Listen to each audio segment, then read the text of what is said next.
Assalamu alaikum class. I hope that all of you are well and safe in your homes inshallah. This lecture is going to cover lecture 33 and 34 of our course Signals and Systems, and we'll be dealing with properties of continuous time Fourier transform or CTFT. All the discussion today is from article 4.3 of our textbook.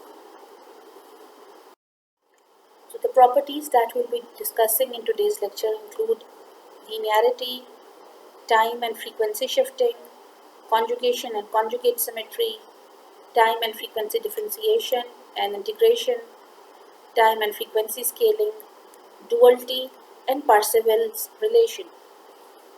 So the names of these properties must be sounding familiar because you have discussed, except duality, all other properties in one form or the other. For example, for the first 7 properties, we discussed these properties when we were doing Laplace transform as well as when we were doing Fourier series. Parseval's relation was covered in discrete and continuous time Fourier series properties as well. So the properties or the relationship when you go from the time domain to frequency domain is consistent whether you use Laplace transform or Fourier series or Fourier transform for going from time domain to frequency domain. Fourier transform is a linear operation. So if a function x of t has a Fourier transform x of j omega and another time domain function y of t has a Fourier transform y of j omega, then if you add the two signals and say form another signal, the Fourier transform of the resultant signal will be a sum of the Fourier transform of the original signals. So this is the way we can write our linearity property, because we know that an operation is linear if it satisfies both the homogeneity and the additivity property. So the homogeneity property says that if the time domain function or if the function is multiplied by a constant, then the transform will be multiplied by the same constant. So when you multiply x of t by a and y of t by b and add them and form say another signal x3 of t, then the Fourier transform x3 of j omega will be the sum of Fourier transforms of the signals which were being added to form the signal after being multiplied by the same constants which were multiplied. So the resultant can be found easily if you know the signals. The resultant Fourier transform can be found easily if you know the signals x of t, x and y of t which were used to form this signal.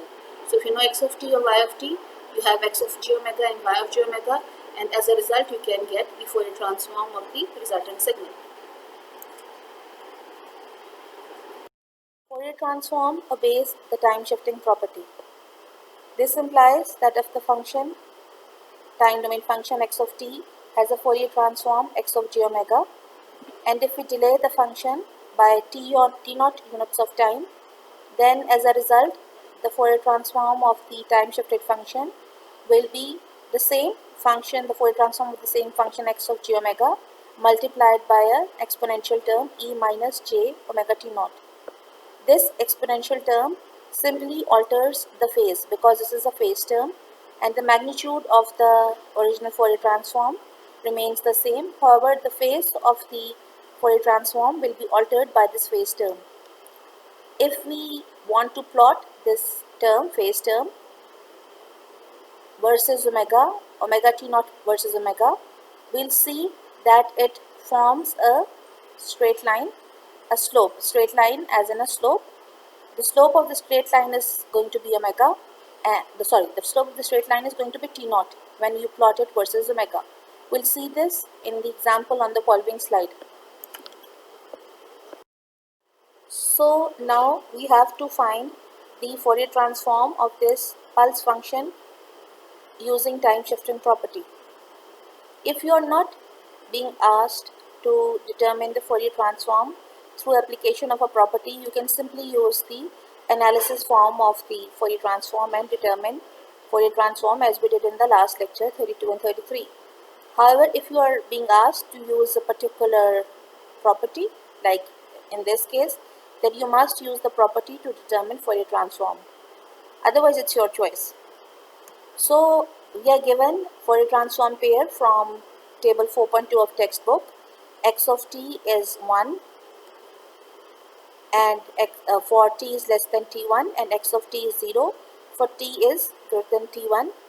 Then we have Fourier transform. The Fourier transform of such a function is 2 sine omega t1 by omega. This we have seen in lecture 32 forms a sinc function. This is a sinc function, and we remember that the Fourier transform of a pulse was a sinc function. In this lecture, I'll be representing the pulse through rect or gate function. If you want to revise how do we represent a pulse through the gate function, we can see slide 10 of lecture 6 for revising the pulse function. This pulse function can be written as x of t is equal to rect t by 2t1. The width of the rect function comes in the denominator of the t, of the argument. So to determine the Fourier transform of the time shifted signal g of t, we first have to find the Fourier transform of the unshifted signal. For the unshifted signal, we have to determine its Fourier transform using the basic Fourier transform pair. The Fourier transform pair given in the book, which was pair 8, shows that for a signal of width 2t1, the Fourier transform is 2 sine omega t1 by omega, as was given on the previous slide. So for g of t, which has a width of 2, the unshifted version would be a signal like this, which has a width of 1 on either side of the x1t axis. So this function can be written as x1t is rect t by 2 because it has a width of 2, or we can say that t1 is equal to 1. We compare both these figures. And for the Fourier transform, we'll replace t1 by 1 and we get the Fourier transform of such a signal as 2 sine omega by omega. When we plot the Fourier spectrum, we have to find the zero crossings. So for 2 sine omega, the zero crossings are at omega is equal to plus minus m pi, because we remember that for a sinc function we always equate the argument equal to plus minus m pi. So m varies from minus infinity to plus infinity in integer intervals. So for for zero crossings, the first crossing will be at for the positive omega, say pi, m is equal to 1, m is equal to 2, m is equal to 3, and so forth. And over here we get the negative crossings. And revising lecture 32, this value for the sinc we obtained by applying the L'Hopital rule. The phase of this sinc function was in this form, where this is the conventional phase plot of a sinc function. We remember that between pi to pi, pi to 2 pi, the value of x1 g omega is negative, so we associate it with the minus pi phase. And since phase plot is odd symmetric, so for the interval minus pi to minus 2 pi, the phase is plus pi. So this given function g of t, how can it be expressed in forms of this signal x1 of t? G of t is rect t minus 4 by 2, because now the center has moved from 0 to 4. This is a time shifted version of the signal x1 of t, shifted by 4 units. So the Fourier transform of this signal after applying the time shifting property will be g omega 2 sine omega by omega e raised to power minus j omega. Since t naught is 4, so minus j omega 4. And remember that when you apply the time shifting property, the sign of the shift is the same as the sign of the exponent. So if it is x of t minus t naught, then with the exponential term we have the sign minus t naught. with omega. So let's plot the spectrum g j omega. Let's plot these spectrums independently. We have to see that the spectrum of this basic function is going to be delayed by this e minus j omega 4 term. So let's see what happens to the resultant spectrum. Plot the phase of g j omega. We'll first consider plotting the phase of the phase shift factor e minus j4 omega separately. If we look at e minus j4 omega, we know that minus 4 omega is the phase. So minus 4 omega when it is plotted versus omega, taking lead from the equation of straight line where y is equal to mx plus c, we can see that the slope m is minus 4, the intercept or the y-intercept is 0 because c is 0, or otherwise 2 when omega is equal to 0, this whole phase becomes equal to 0. So when we plot this factor, it will have a shape like this. Say at omega frequency pi, the phase will be minus 4 pi, and at omega is equal to 2 pi, the phase will be minus 8 pi. Similarly, at omega is equal to minus pi, the phase would be plus 4 pi, and at omega is equal to 2 pi, the phase would be plus 8 pi. Now I am using the value of omega in increments of pi, but it is not necessarily the case. You can take any other value of omega and plot the phase, but I am taking these frequencies because the behavior of g of j omega will be more clear if we look at these points. Also, omega is a continuous function, the phase and magnitude are continuous functions of omega in Fourier transform. So you can take any value of omega, be it 0.11 pi or 0.111 pi, be it any value, or be it 0.111, not even pi. So omega is continuous, it has all values from minus infinity to plus infinity. Now if we also notice the phase, we see that a shift in time introduces a linear phase.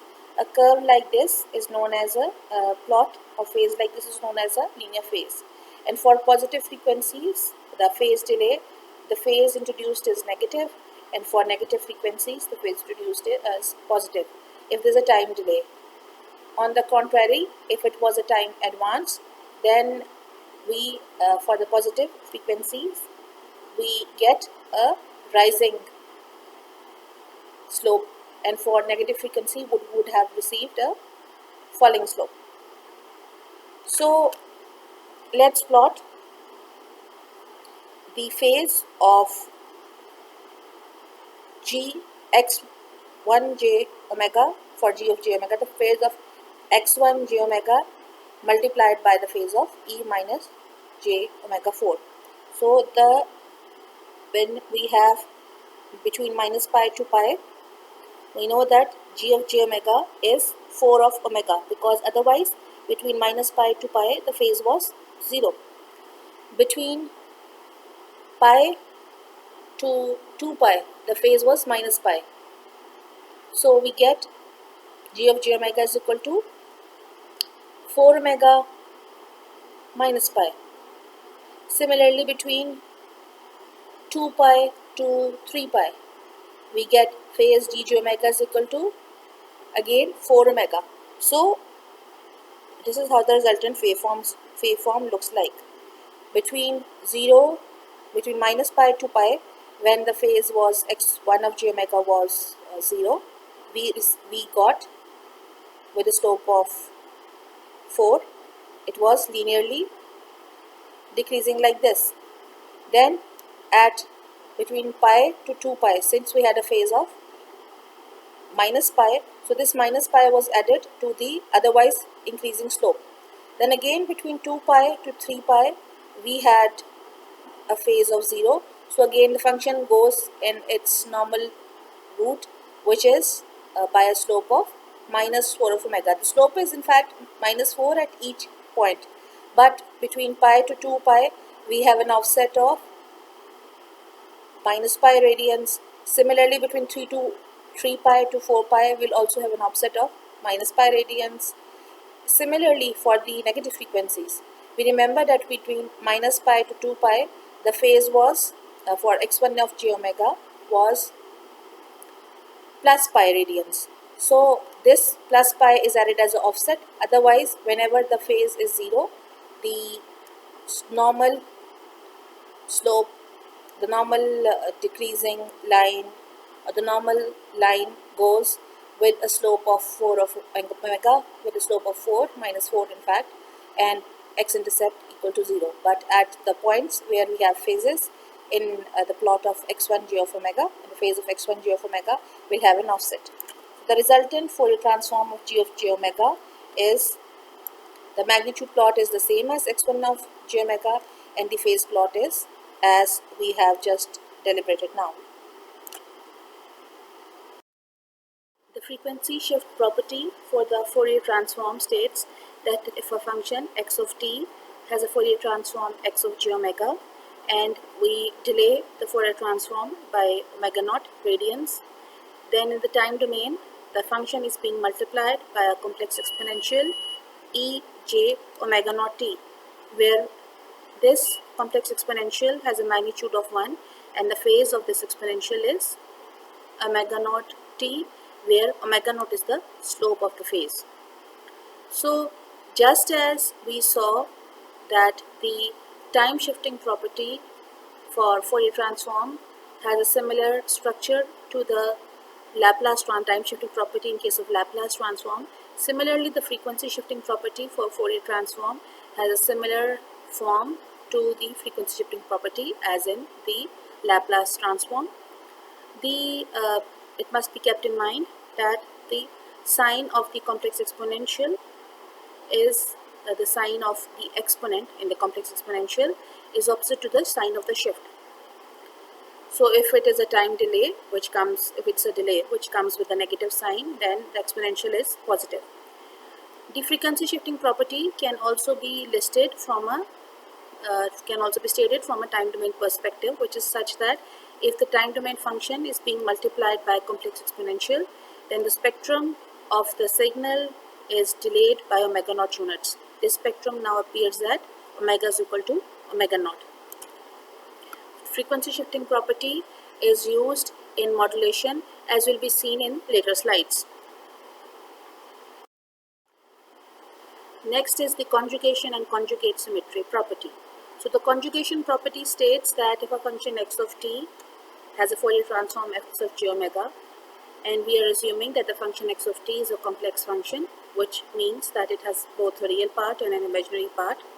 So if we take the conjugate of the function, then the resultant Fourier transform will be a flipped and conjugate version of the original Fourier transform, which means that this conjugate implies that the magnitude will be the same and the phase will be reversed. Phase will have an opposite sign now.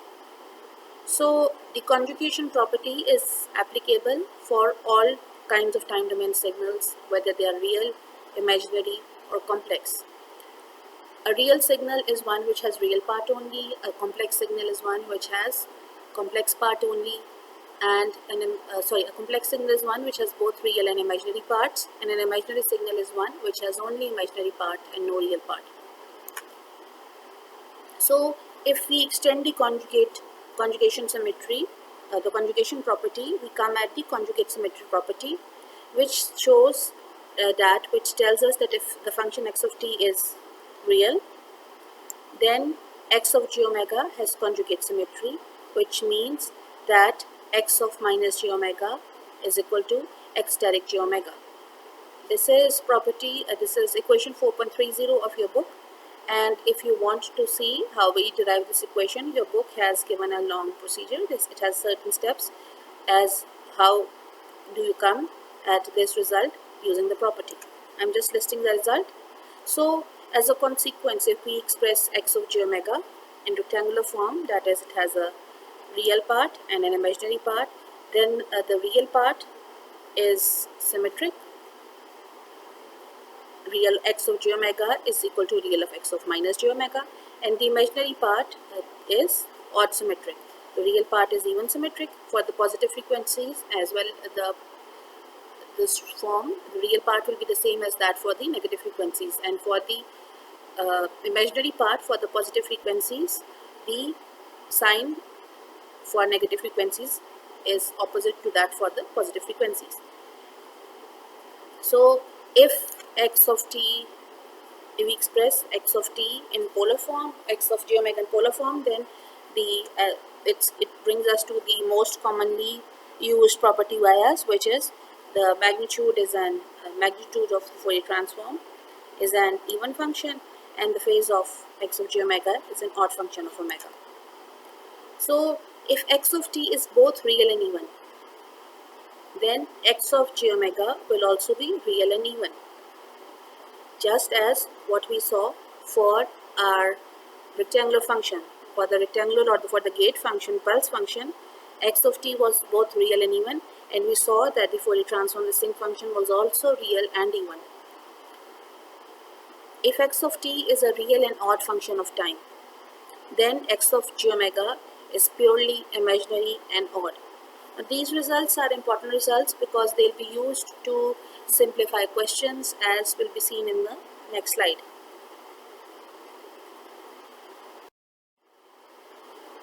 So this is example 2, which is book problem 4.7. You are given 3 Fourier transforms: x1 j omega, x2 j omega, and x3 j omega. You have to determine whether the corresponding time domain signal is real, imaginary, or neither, even, odd, or neither, using the conjugation and conjugate symmetry properties. So we have to do this without evaluating the inverse. So we'll have to use these properties only to determine the function. So this note is what I told you on the previous slide. So you can look at this note and keep it a point. It just says that an imaginary and complex are not to be mixed. Complex has both real and imaginary parts, but imaginary function has no real part. So let's solve this question. So for the first function, we have x of j omega is u of omega minus u of omega minus 2. So I've plotted this function. It's a mix. It's a sum of two unit step functions, u of omega minus u of omega minus 2. So it's plotted as this.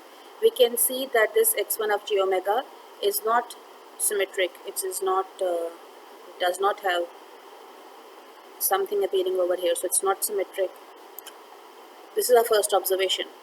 So since it's not symmetric, this implies that x1 of t is not real. Second observation, second inference, which is from whether it's even, odd, or neither. If it was even, then the Fourier transform would have been even. Again, it's not even. And if it was odd symmetric, the function x of t, then the Fourier transform would be purely imaginary. But even that's not true. So we can say that x1t is neither even nor odd. The second signal, x2 j omega is cos of 2 omega into sine of omega by 2.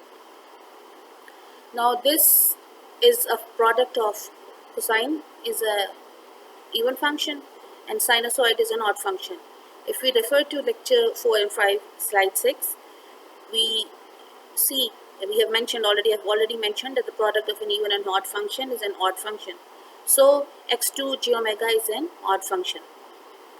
And also we can see that x2 j omega is real because it has no j term or no phase term. It is just a product of two sinusoids. So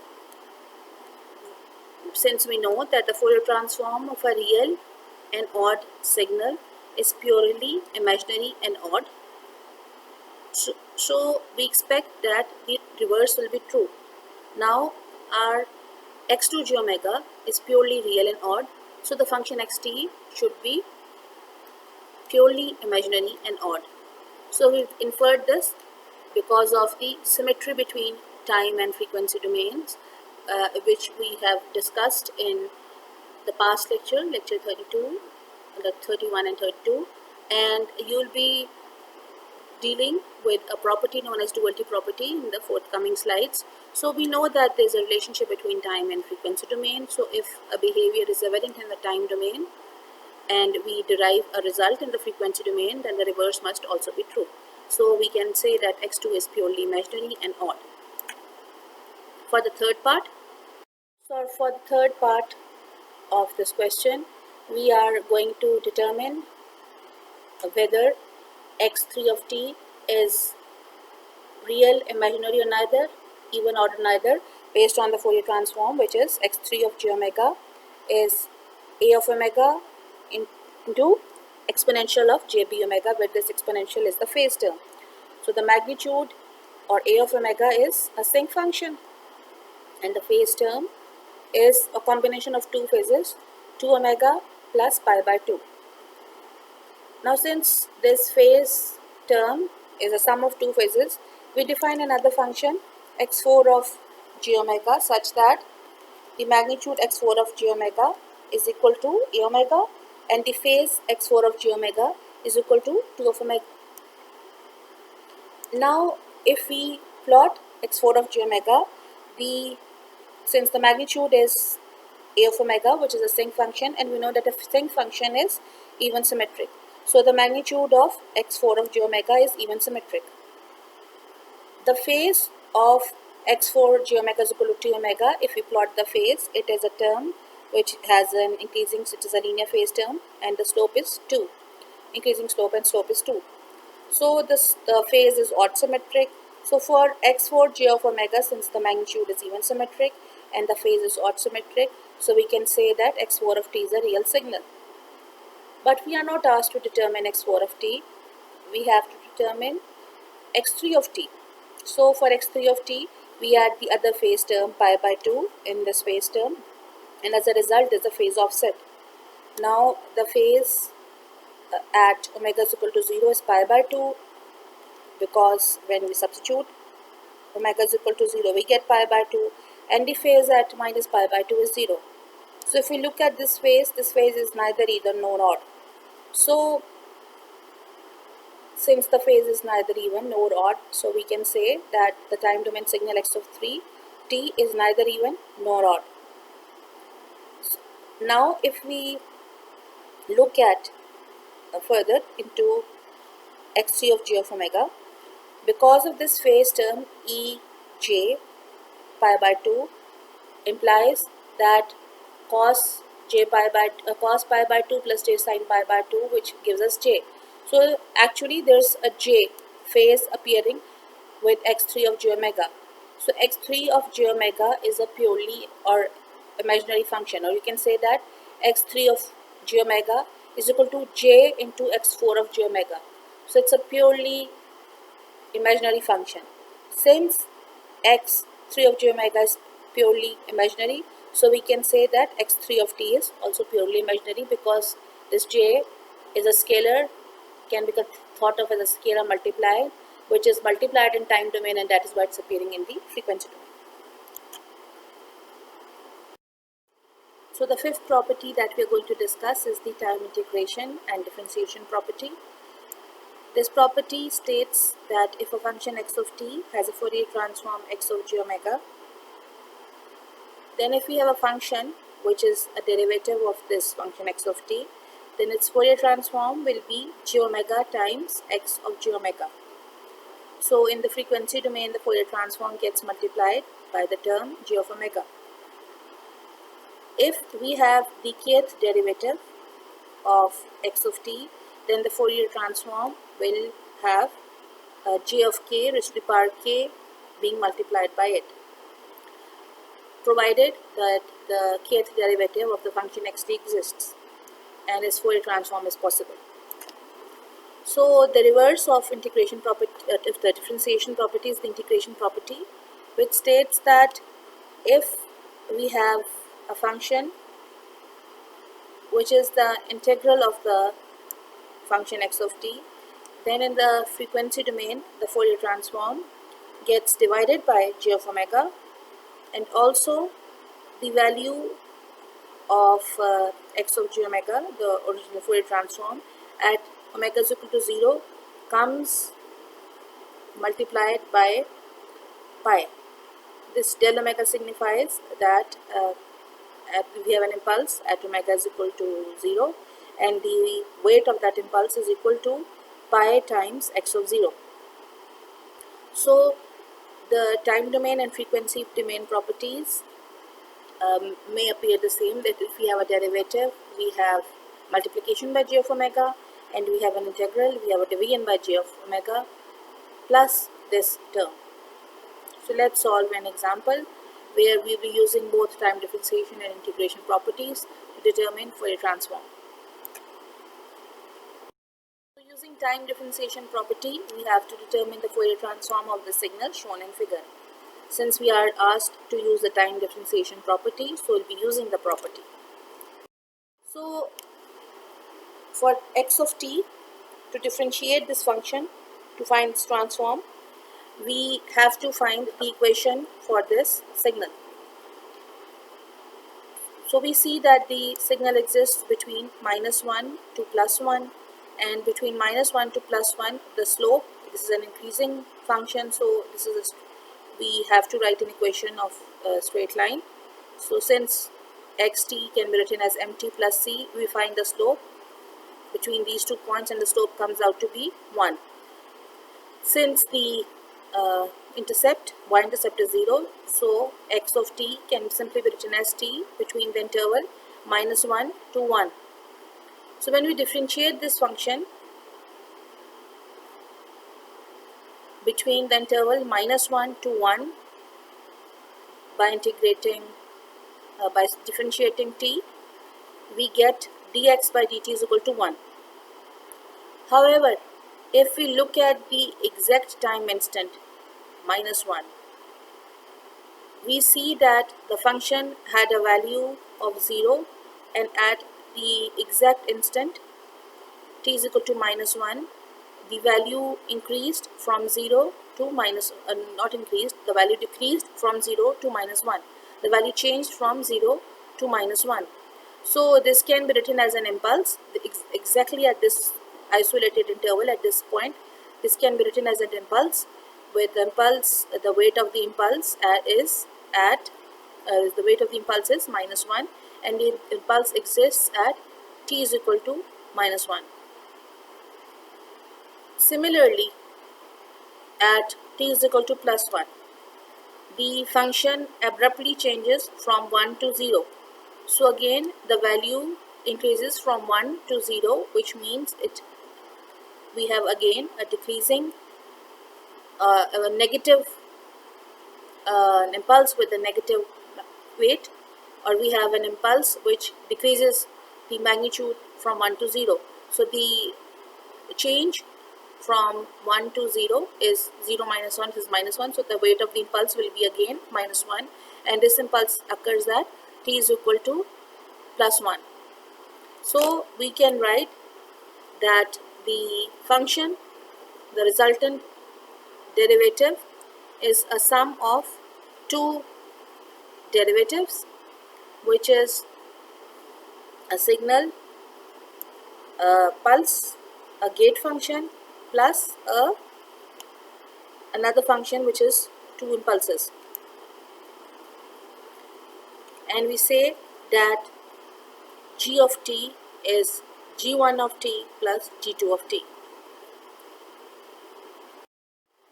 So the derivative of the given function x of t is given as g of t, which is a sum of 2 functions, of which one is a rectangular or a gate function, and the other is a sum of 2 impulses.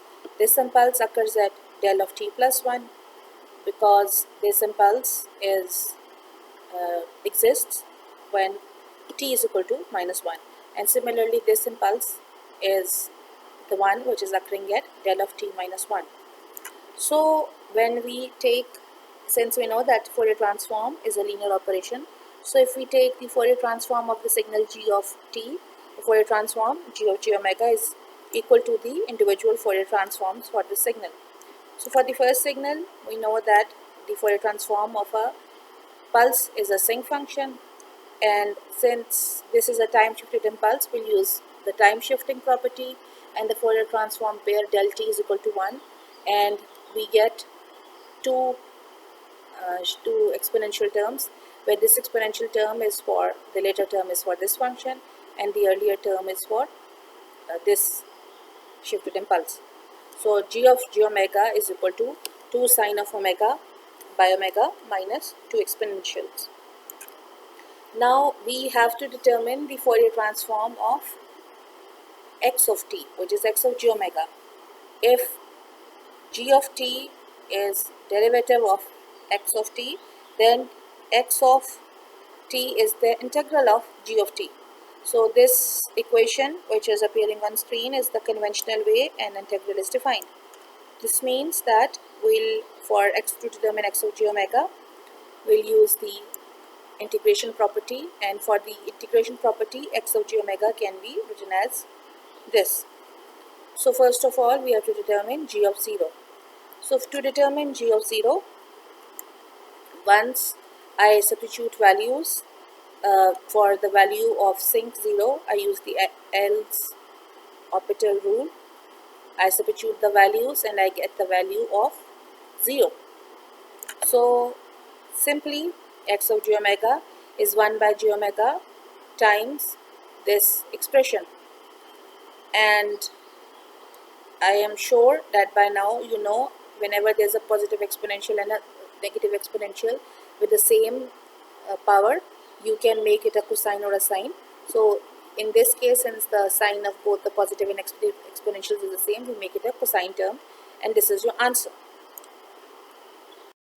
The next property that we are going to discuss is the frequency differentiation property, which says that if a function x of t has a Fourier transform x of g omega, then if the Fourier transform is such that it is the derivative of the original Fourier transform, in the time domain the function gets multiplied by t.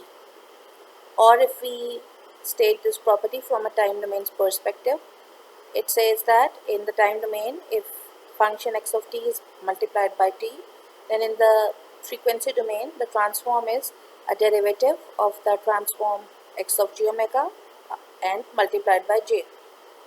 This j is a scalar multiplier and can appear on either side.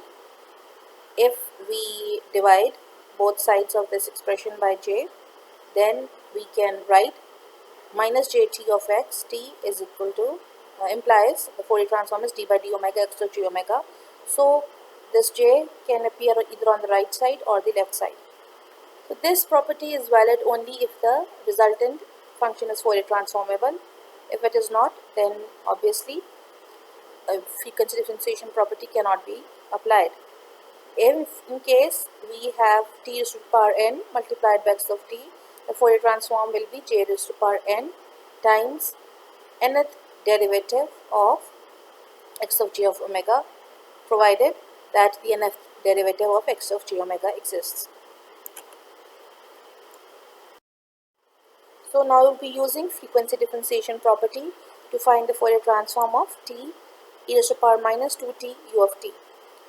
This is given by pair 12 from table 4.2 textbook. We have also done and derived this transform as example 1 in last lecture 31-32. So the Fourier transform e raised to the power minus at ut, provided real of a is greater than 0, has a Fourier transform 1 by a plus g omega. So for the solution, we know that if we have e raised to the power minus t u of t, the Fourier transform is 1 by 2 plus j of omega. So in the time domain, since this is being multiplied by t, in the frequency domain, we'll take a derivative of 1 by 2 plus j omega n multiplied by j. So if you differentiate this term, this goes, since this is the denominator, so its power is incremented, and we get minus j square by 2 plus j omega square. This derivative, I'm sure you know very well how to take. So this becomes equal to 1 by 2 plus j omega square. So in the frequency domain, for a function of the form t raised to the power e raised to the power minus at u of t, we have 1 by a plus j omega whole square, which is also Fourier transform pair 13 from your textbook, and you can get this value by applying the frequency differentiation property.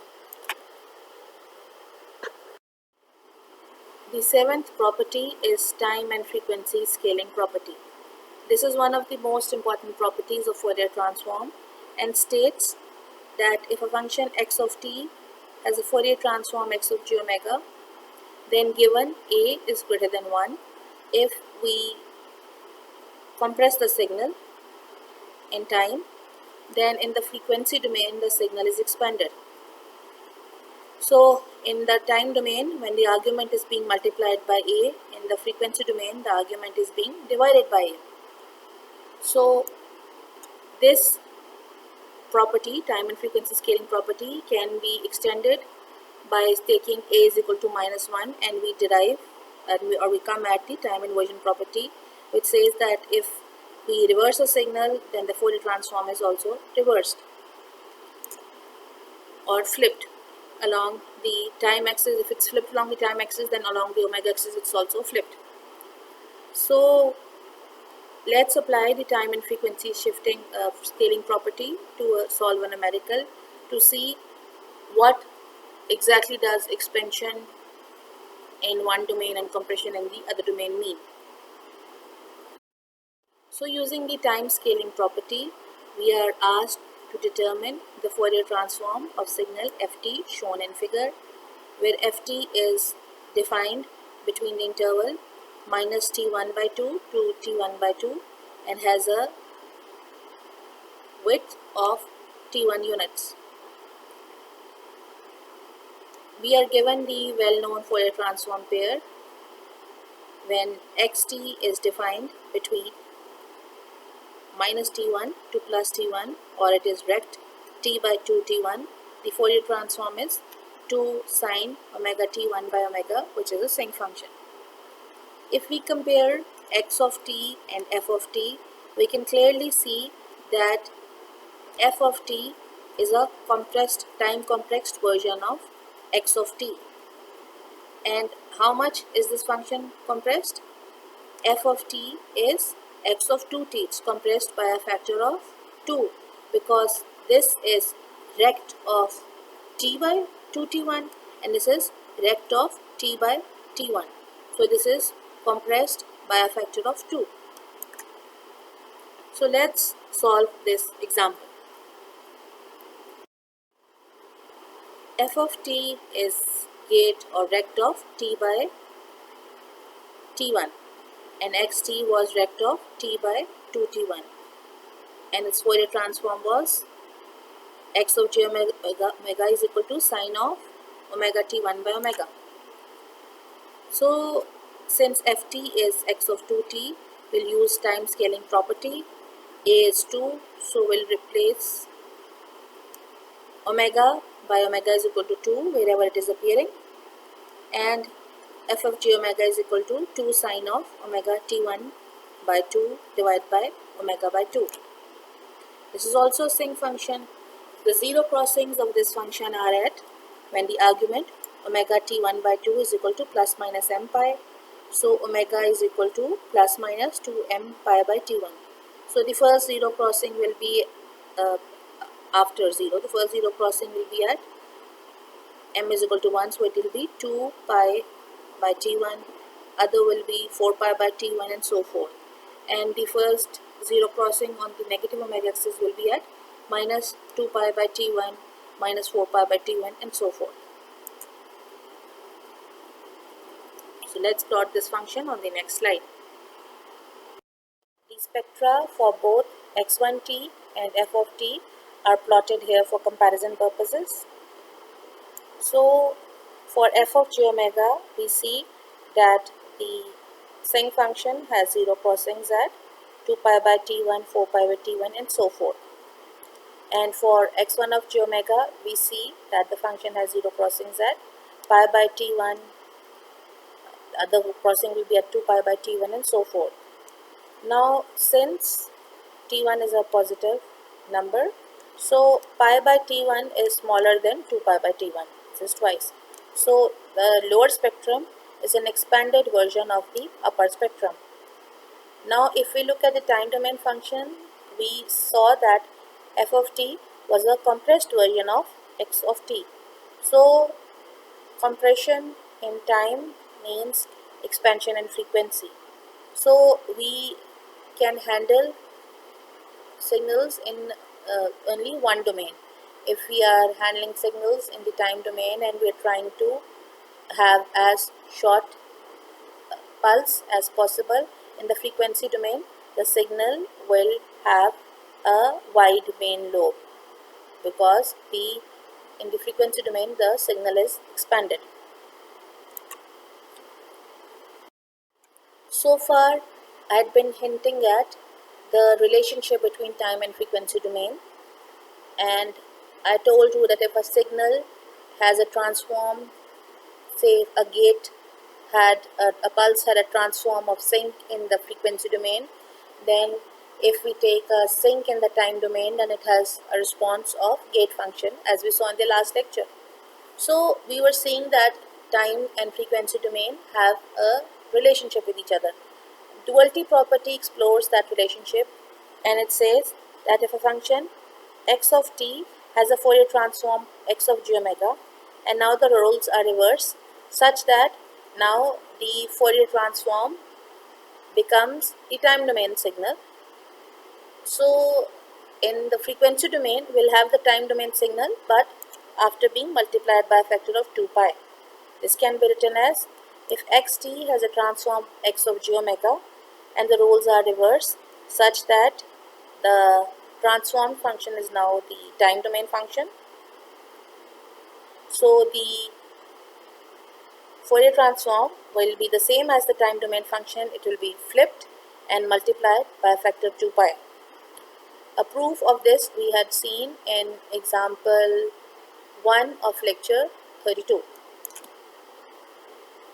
So as we said that if a pulse had a transform of Fourier transform of sync, and if the role is reversed, if the input is a sync, then the Fourier transform is a pulse. I'll take this opportunity to determine the Fourier transform of an ideal low pass filter. We just saw that in the frequency domain, if we have a pulse or if we have a rectangular function, in the time domain we have a sync. So a pulse or a rectangular function is how the response of an ideal low pass filter looks like. An ideal low pass filter is defined between the interval minus omega c to omega c, where it has a frequency response magnitude of 1, and in the stop band h of j omega is 0. So if we use the duality property, we can derive the time domain function as h of t is equal to sine of omega ct by pi of t, and the zero crossings of this function will be at omega c t is equal to plus minus m pi. So t is equal to plus minus m pi by omega c, and the first zero crossing will be at m is equal to 1 for the positive time. So now the ideal low pass filter, it has ideal frequency selectivity, as we can see. However, the impulse response, if you see, it has infinite length, and in fact it exists at negative time only. So this impulse response is not 0 for t is less than 0, it is non-causal, and in case we want to have a causal system, the ideal filter is not an option, in addition to the fact that its length is infinite. Also in some applications you see that the response is oscillatory. It has oscillation. So in some systems this oscillatory response is not desirable. So the ideal low pass filter is a starting point to design filters, but they are not always used in signals and systems. We'll be using non-ideal systems, non-ideal filters. So as a practice question, use the duality property to find the Fourier transform of yt is equal to 1 by a plus jt. Shown on this slide is a comparison of different filters. If we have a filter with a wider bandwidth, then in the time domain we have a signal which has a narrow main lobe. This relationship comes from time scaling property, time and frequency scaling property. So as the frequency response gets narrower, the main lobe gets wider, and the amplitude of the filter is the amplitude of time domain function is also reduced by a factor omega 3 or omega by pi.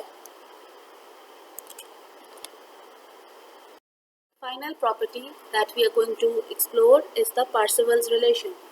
Parseval's relation equates the signal energy in time and frequency domain through a relationship.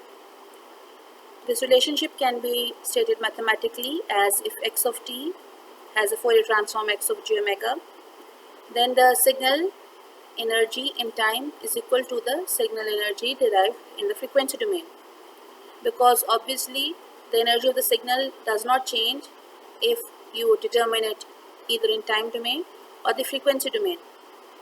The expression on the left is used to determine signal energy in the time domain, and this you have used in chapter 1 and 2. The expression on the right is used to determine the signal energy in the frequency domain. And how do we determine the signal energy in the frequency domain? We square the magnitude spectrum, integrate it between the limits minus infinity to infinity, and divide it by 2 pi. So if you have a time unlimited signal but a band limited signal, and it's difficult for you to determine signal energy from a time domain perspective, you can go and determine the signal energy from the frequency domain perspective, because the energy of the signal remains constant. So sometimes the expression in the brackets x of j omega whole square is also referred to as the energy density spectrum of the signal, because it tells you that how the energy is spread over the spectrum, or energy is distributed over the spectrum. The final example for this lecture, we have to find the signal energy x for the signal x of t is equal to e to the power minus t u of t. Then we have to find the value of t such that 99% of signal energy lies in the range 0 to t, and we have to determine the corresponding signal bandwidth, where bandwidth is such that 99% of spectral energy lies in the range 0 to b. So first of all, to determine signal energy,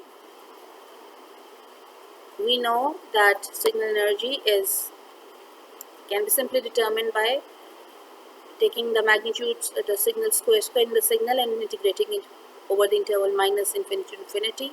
So when we integrate this signal, since this is being multiplied by u of t, so the limits of integration change to 0 to infinity, and we get 1 by 2 as the signal energy. For 99% of signal energy, the new signal energy is 0.99 of E. So now we change the upper limit for integration to t, because we have to determine t, and for the left hand side we have 99% of signal energy, which is 0.9n of E, which is 0.9n of 1 by 2, which is 0.9 by 2. So the integral of on the right hand side gives us minus e to the power minus 2t plus 1 by 2. So if I take this e to the minus 2t, e to the power exponential of minus 2t on one side, and I solve this expression, I can solve it by taking natural log on both sides. So minus 2t is equal to log of 0.01, and we get t is equal to 2.3026 seconds. The last part of the numerical asks us to determine the bandwidth B such that 99% of the signal energy is constrained in that bandwidth. So we'll be using the frequency domain expression for signal energy and finding B. Now we have the Fourier transform pair 12 from table 4.2, which says e to the power minus a to u of t is 1 by a plus j omega. For this signal, since a is equal to 1, so x of j omega is equal to 1 by 1 plus j omega. And if we determine the magnitude of this response x of j omega, this becomes 1 by 1 plus omega square. So we integrate 1 by 1 plus omega square from minus infinity to infinity. Since x of t is a real signal, its response is even symmetric, so the bandwidth b will be on both sides of the spectrum. It will be integrating from minus b to plus b, the expression 1 by 1 plus omega square. Now, since the spectrum is again even symmetric, so this limit can be changed to 0 to b and multiplied by 2. So we take 2 on the outside, 2 out, and change limits. When we integrate this function, this comes out to be tan inverse of b. And on the left hand side, we had 99% of signal energy, which was 0.99 into E, which is 0.99 into 1 by 2, which is 0.495. So 0.495 is 1 by pi tan inverse b, and if we determine b comes out to be 63.6567 radians. So the bandwidth of, or the b, is 63.6567 radians, such that 99% of the signal energy is constrained in that bandwidth. So this concludes today's lecture for Fourier series properties. For lectures 31 to 34, you have to solve the problems shown on screen. Examples 4.1 to 4.14, and numerical problems 4.1 to 4.10 and 4.21 to 4.25. These problems basically involve the use of properties. I hope that you have understood the properties well, because we have already done the properties once when we were discussing Laplace transform. In case you don't understand anything, you're most welcome to text me, email me, call me, and I'll be responding. Wishing you all the best. Allah Hafiz.